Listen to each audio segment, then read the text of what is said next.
महादेव महादेव। आज का हमारा टॉपिक है एंटामोeba हिस्टोलाइटिका। सो हमने पैरासाइट का क्लासिफिकेशन देख लिया था, तो आज हम स्टार्ट करने वाले हैं एंटामोeba हिस्टोलाइटिका। सो एंटामोeba हिस्टोलाइटिका, अब आपको पता होगा कि भाई ये किस कैटेगरी में आ रहा है। तो हमें पता है कि भाई ये प्रोटोजुआ है, ठीक है। और प्रोटोजुआ को हमने 4 कैटेगरी के अंदर डिवाइड किया था: सार्कोमास्टिगोफोरा, एपिकॉम्प्लेक्सा, सिलियोफोरा एंड माइक्रोस्पोरा। सार्कोमास्टिगोफोरा को हमने फर्दर क्लासीफाई किया था अमोइबा एंड फ्लैजेलेट्स के अंदर, ठीक है। और अमोइबा को हमने फर्दर 3 कैटेगरी में डिवाइड किया था: pathogenic, non pathogenic and free living के अंदर, ठीक है। सो हमारा जो एंटामोइबा हिस्टोलाइटिका है वो इस कैटेगरी में आएगा, ठीक है, पैथोजेनिक अमोइबा। सो मैंने ओवरव्यू बता दिया आपको एंटामोइबा हिस्टोलाइटिका का क्लासिफिकेशन, ठीक है। सो एंटामोइबा हिस्टोलाइटिका है, फर्स्ट ऑफ ऑल आपको पता होना चाहिए कि ये कोज क्या करता है, ठीक है। तो ये कोज करेगा amoebic dysentery and extra intestinal amoebiasis. ये क्या है वो मैं आपको डिटेल में बताऊंगी, ठीक है। आप इस वक्त सिर्फ इतना याद रखो कि भाई amoebic dysentery and extra intestinal amoebiasis cause करता है, ठीक है। इंट्रोडक्शन की कोई रिक्वायरमेंट नहीं है, लेकिन मॉर्फोलॉजी इंपॉर्टेंट है ब्रो। देखो, फॉर एग्जाम्पल ये कोई पेशेंट है, ठीक है। इस पेशेंट को पैरासाइट का इन्फेक्शन है, लेकिन कौन से पैरासाइट का इन्फेक्शन है, अगर वो आपको आइडेंटिफाई करना है तो आपको लेबोरेटरी के अंदर आप टेस्ट करोगे, ठीक है। तो आपको उसकी मॉर्फोलॉजी पता होनी चाहिए। फॉर एग्जांपल ये विराट कोहली है और ये MS धोनी, ठीक है। आप किस तरह से आइडेंटिफाई करेंगे कि ये विराट कोहली है और ये MS धोनी? उसके चेहरे से, उसकी मॉर्फोलॉजी से। तो उसी तरह से एंटामोइबा हिस्टोलाइटिका हम किस तरह से आइडेंटिफाई करेंगे? उसकी मॉर्फोलॉजी से, ठीक है। देखो, उसके 3 फॉर्म है: ट्रोफोजोइट, प्रीसिस्ट एंड सिस्ट, ठीक है। 3 फॉर्म में प्रेजेंट है। सो ट्रोफोजोइट कैसा दिखता है? देखो, ट्रोफोजोइट का बाहर स्यूडोपोडिया प्रेजेंट है, ठीक है। बाहर ये क्या है? स्यूडोपोडिया, ठीक है। और साइटोप्लाज्म है, उसके 2 लेयर देखो, एक्टोप्लाज्म एंड एंडोप्लाज्म। जो अंदर का लेयर है ग्रेन्यूल वाला, ठीक है, उसे हम कहेंगे एंडोप्लाज्म। और जो बाहर है क्लियर है एकदम, ठीक है, उसे हम कहेंगे एक्टोप्लाज्म, ठीक है। और एक न्यूक्लियस प्रेजेंट है, उसके अंदर कैरियोसोम प्रेजेंट है एंड क्रोमैटिक ग्रेन्यूल प्रेजेंट है, ठीक है। ये हो गया ट्रोफोजोइट की मॉर्फोलॉजी। फिर इन सिस्ट, तो सिस्ट है वो यूनिन्यूक्लिएट है, बाईन्यूक्लिएट भी हो सकती है एंड क्वाड्रीन्यूक्लिएट सिस्ट प्रेजेंट होती है, ठीक है। यूनिन्यूक्लिएट सिस्ट, नाम देखो, यूनि मतलब कि सिंगल न्यूक्लियस, ठीक है। यूनि मतलब 1, न्यूक्लियर मतलब न्यूक्लियस। तो यहाँ देखो आप, सिंगल न्यूक्लियस प्रेजेंट है, उसे हम कहेंगे यूनिन्यूक्लिएट सिस्ट। एंड क्वाड्रीन्यूक्लिएट सिस्टम किसे कहेंगे? जिसके अंदर 4 न्यूक्लियस प्रेजेंट है। देखो, 4 न्यूक्लियस प्रेजेंट है, उसे हम कहेंगे क्वाड्रीन्यूक्लिएट सिस्टम। और बाईन्यूक्लिएट सिस्टम किसे कहेंगे? जिसके अंदर 2 न्यूक्लियस प्रेजेंट होगी, ठीक है। अब याद क्या रखना है आपको सिस्ट के अंदर? जो यूनिन्यूक्लिएट सिस्ट एंड बाईन्यूक्लिएट सिस्ट है, उसके अंदर chromatid bar and glycogen mass present होगा, लेकिन क्वाड्रीन्यूक्लिएट सिस्ट के अंदर वो एब्सेंट होगा, ठीक है। क्यों? क्योंकि ये मैच्योर सिस्ट है, ठीक है। फिर हम देखेंगे उसके लाइफ साइकिल। तो एंटामोइबा हिस्टोलाइटिका है वो पूरी उसकी लाइफ साइकिल सिंगल होस्ट के अंदर होती है, ठीक है। और उसका एग्जाम्पल है ह्यूमन, ठीक है। ह्यूमन के अंदर एंटामोइबा हिस्टोलाइटिका की जो लाइफ साइकिल है वो कंप्लीट होगी। अब हम पहले लाइफ साइकिल देख लेते हैं। देखो यहाँ पर ये है एंटामोइबा हिस्टोलाइटिका की कंप्लीट लाइफ साइकिल। देखो, एंटामोइबा हिस्टोलाइटिका है वो पहले तो एंटर किस तरह से होगा? तो एंटर किस तरह से होगा? देखो, आप अगर कुछ फूड या तो फिर कोई वाटर, कंटामिनेटेड वाटर या फूड, किससे? सिस्ट से कंटामिनेटेड है, ठीक है। अगर आपने ऐसा फूड या वाटर आपने इंजेस्ट किया, ठीक है, तो ये सिस्ट आपके बॉडी में एंटर हो जाएगी और फिर आएगा स्टमक। तो स्टमक के अंदर भी ये जो सिस्ट है, ठीक है, ये मैच्योर जो सिस्ट है, ठीक है, वो डिग्रेड नहीं होगी, ठीक है, वो लाइस नहीं होगी। फिर ये सिस्ट पास हो जाएगी गैस्ट्रोइंटेस्टिनल ट्रैक्ट से, वो पहुंच जाएगी स्मॉल इंटेस्टाइन, ठीक है। वहाँ उसका एक्साइटेशन होगा और वो ट्रोफोजोइट रिलीज करेगी, ठीक है। ये ट्रोफोजोइट है लार्ज इंटेस्टाइन में माइग्रेट करेगा और लार्ज इंटेस्टाइन के अंदर ये ट्रोफोजोइट का मल्टीप्लिकेशन हो जाएगा, ठीक है, 1 से 2, ठीक है, उस तरह से मल्टीप्लिकेशन हो जाएगा। फिर आएगी 2 condition, favourable condition and unfavourable condition. देखो, जिस तरह से देखो आपकी अगर एग्ज़ाम आ रही है, ठीक है, अगर आपकी एग्ज़ाम आ रही है, फॉर एग्ज़ाम्पल एक वीक के अंदर आपकी एग्ज़ाम है, ठीक है, और वो होगी आपकी अनफेवरेबल कंडीशन, ठीक है, आपको पसंद नहीं है लेकिन फिर भी आ रही है, और फिर आएगी फेवरेबल कंडीशन, फॉर एग्ज़ाम्पल आपकी छुट्टियाँ ले लो, ठीक है, तो ये हो गई आपकी फेवरेबल कंडीशन और ये हो गई अनफेवरेबल कंडीशन। तो उसी तरह से ये ट्रोफोजोइड की फेवरेबल कंडीशन कौन सी है, ये वाली आपकी छुट्टियाँ वाली, ठीक है।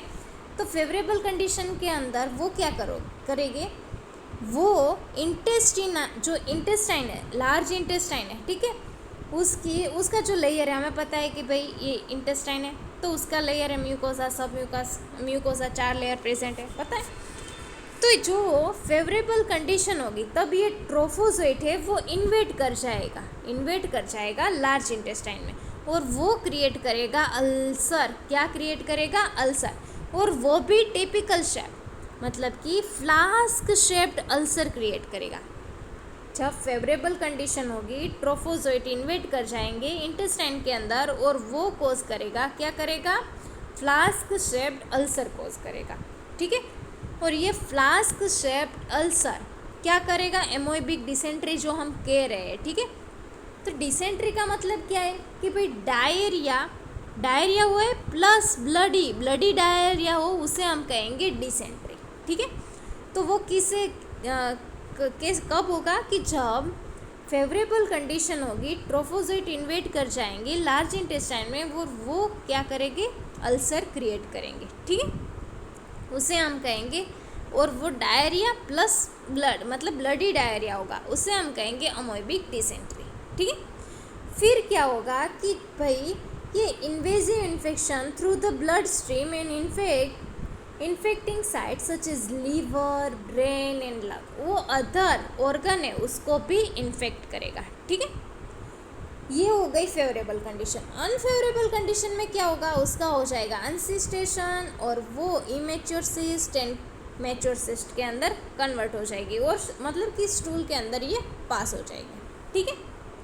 और ये फिर से अगर ये सिस्ट कांटेक्ट में आएगी कोई फूड वाटर के अंदर, ठीक है, और वो कोई दूसरे को इन्फेक्शन करेगी, और ये साइकिल इसी तरह से चलती रहेगी, ठीक है। ये था पूरा लाइफ साइकिल, ठीक है। देखो, तो अब आपको लाइफ साइकिल पता चल गया। देखो, इसकी पैथोजेनेसिस हमें पता है कि भाई amoebic dysentery and extra intestinal amoebiasis cause कर रहा है, ठीक है।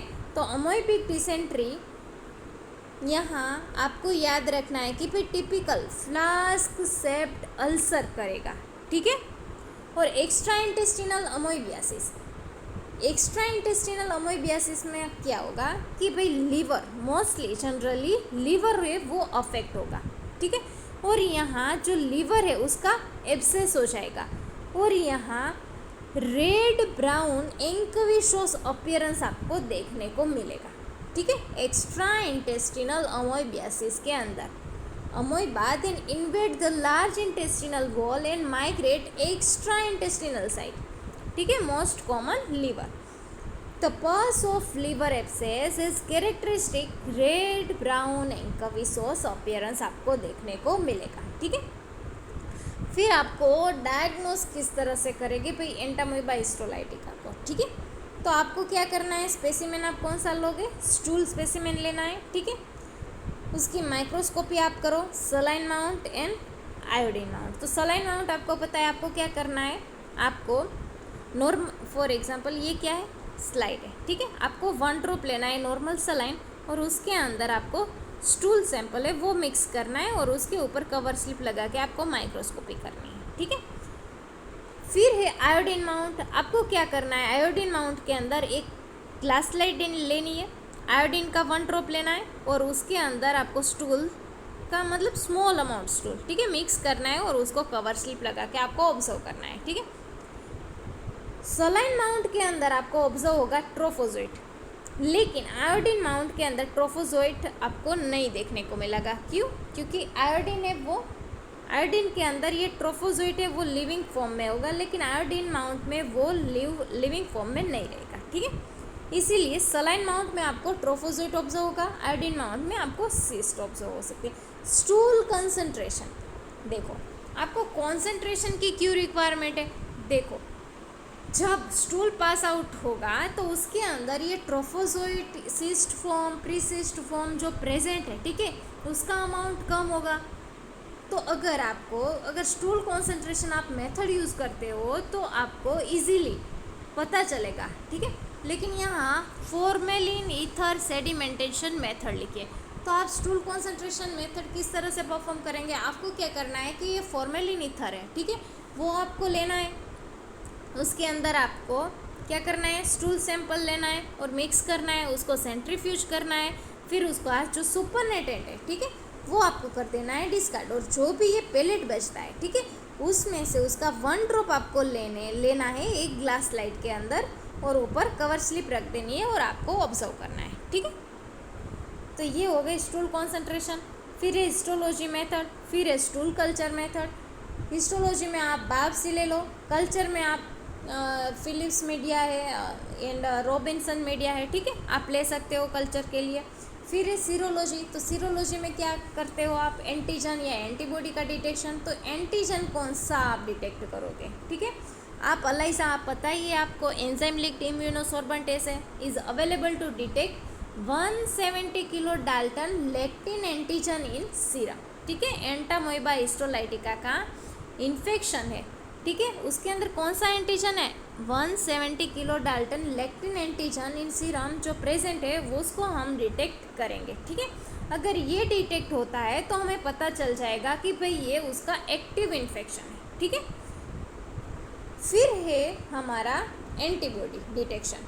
तो वो भी हम अलाइजा से कर सकते हैं, ठीक है, लेकिन जो एंटीबॉडी है वो अपीयर होगी लेटर स्टेज में, ठीक है, इसीलिए हम एक्टिव इन्फेक्शन नहीं कह सकते, ठीक है, इसीलिए जनरली एंटीबॉडी डिटेक्शन हम यूज़ नहीं करते। फिर है हमारा इम्यूनोक्रोमेटोग्राफिक टेस्ट। ये रैपिड टेस्ट है, हमें पता है कि कुछ इस तरह से किट आई होती है, ठीक है, और आपको क्या ऑब्जर्व करना होता है, बैंड ऑब्जर्व करना होता है, ठीक है। तो यहाँ ट्राइज पैरासाइट पैनल हम यूज़ करते जो डिटेक्ट करते 3 parasite antigen in stool, giardia lamblia, histolytica and cryptosporidium, ठीक है। फिर है मोलिकुलर डायग्नोसिस भी आप कर सकते हैं, पॉलीमरेज चेन रिएक्शन थ्रू, ठीक है। आपको क्या करना है, PCR is available targeting small सब unit rRNA gene, it can differentiate Entamoeba histolytica and Entamoeba disper with good sensitivity and specificity, ठीक है। फिर है प्रिवेंशन। तो आपको मतलब आप प्रिवेंट कैसे कर सकते हो, तो भाई avoid injection of food and water contaminated with human faeces and treatment of asymptomatic carrier, ठीक है। तो ये था हमारा आज का टॉपिक। अगर आपको कुछ भी डाउट हो तो आप मुझे कमेंट कर सकते हैं। Thank you.